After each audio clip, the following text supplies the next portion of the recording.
నమస్కారం. అమావాస్య. ఈ పేరు వినగానే మనకు ఏం గుర్తొస్తుంది? చిమ్మ చీకటి రాత్రి కదా? కాని అమావాస్య అంటే కేవలం చంద్రుడు కనపడని రాత్రి మాత్రమేనా? అస్సలు కాదు. ఇది కేవలం ఒక ఖగోళ సంఘటన కాదు. ఆధ్యాత్మికంగా ఎంతో శక్తివంతమైన సమయం. రండి, ఈ చీకటి రాత్రి వెనుకున్న ఆధ్యాత్మిక రహస్యాల్లోకి మనం కలిసి తొంగి చూద్దాం. ఆకాశం నల్లని దుప్పటి కప్పుకున్నప్పుడు, మన చుట్టూ అంతా నిశ్శబ్దంగా ఉన్నప్పుడు, ఆ చీకటిలో ఎన్నో రహస్యాలు, అపారమైన శక్తులు దాగి ఉంటాయంటారు. మరి ఏంటా రహస్యాలు? వాటిని ఛేదించే ప్రయత్నం చేద్దాం. సరే, ముందుగా సైన్స్ ఏం చెప్తుందో చూద్దాం. ఖగోళశాస్త్రం ప్రకారం అమావాస్య అంటే సింపుల్గా చెప్పాలంటే చంద్రుడు భూమికి, సూర్యునికి మధ్య వచ్చేస్తాడు. అప్పుడేమవుతుంది? సూర్యకాంతి చంద్రుడి మనకు కనపడని వైపు పడుతుంది. అందుకే మన వైపు ఉన్న భాగమంతా చీకటిగా కనిపించకుండా పోతుంది. ఇది ఒక చంద్రమాసం ముగింపుకి, కొత్త మాసం ప్రారంభానికి మధ్య ఉండే ఒక సంధికాలమన్నమాట. అయితే అమావాస్య ప్రభావం కేవలం ఆకాశానికే పరిమితమనుకుంటే పొరపాటే. ఈ విశ్వనృత్యం మన గ్రహాన్ని, చివరికి మనల్ని కూడా ఎలా ప్రభావితం చేస్తుందో తెలిస్తే నిజంగా ఆశ్చర్యపోతారు. మనందరికీ తెలిసిన విషయమే కదా, చంద్రుడి గురుత్వాకర్షణ శక్తి ఎంత పవర్ఫుల్ అంటే అది ఏకంగా భూమి మీదున్న మహాసముద్రాలని కదిలించగలదు. పౌర్ణమి, అమావాస్య రోజుల్లో సముద్రపు అలలు ఉవ్వెత్తుని ఎగసిపడటానికి కారణం ఇదే.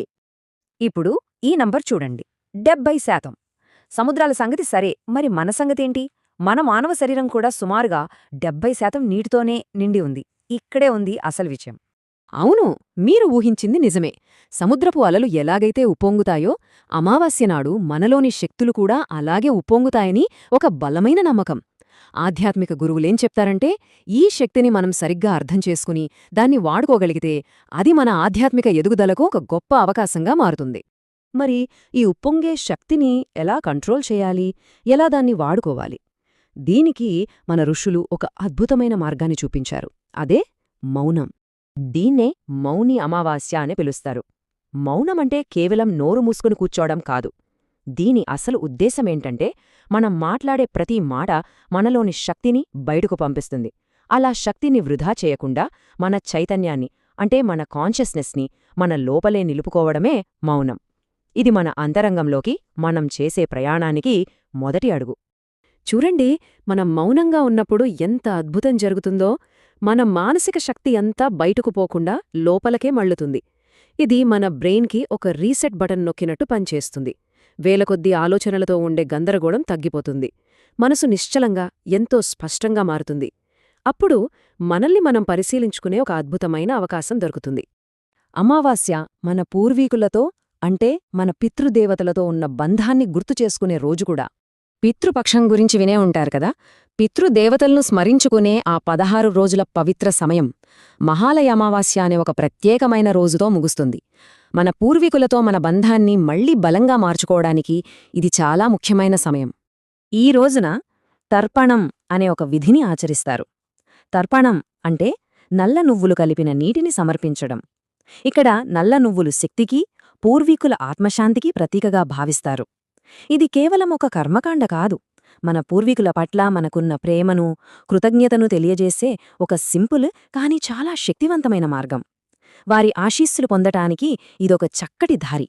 జ్యోతిష్య శాస్త్రంలో పితృదోషం గురించి చెప్తారు. అంటే జీవితంలో ఎదురయ్యే కొన్ని అడ్డంకులకు ఇది కారణం కావచ్చని నమ్ముతారు.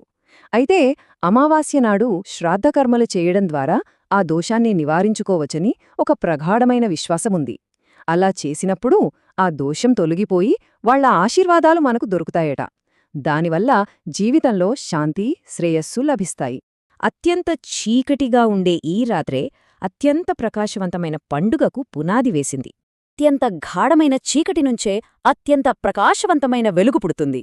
మనందరం ఎంతో ఇష్టంగా జరుపుకునే పండుగ ఏది? దీపాల పండుగ, దీపావళి. ఆ దీపావళి పండుగ వచ్చేది అమావాస్య రాత్రే. ఆ చీకటి రాత్రిలోనే కదా శ్రీరాముడు అయోధ్యకు తిరిగి వచ్చాడు. ఆ రాత్రే కదా మనం లక్ష్మీదేవికి స్వాగతం పలుకుతాం.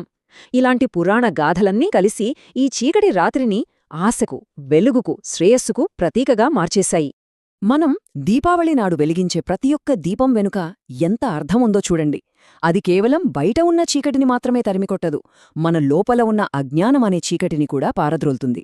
ప్రతి దీపం ఒక ఆశాకిరణం, చెడు మీద మంచి సాధించిన విజయానికి అదొక నిలువెత్తి చిహ్నం. అమావాస్యను చూసి భయపడాల్సిన అవసరం లేదు.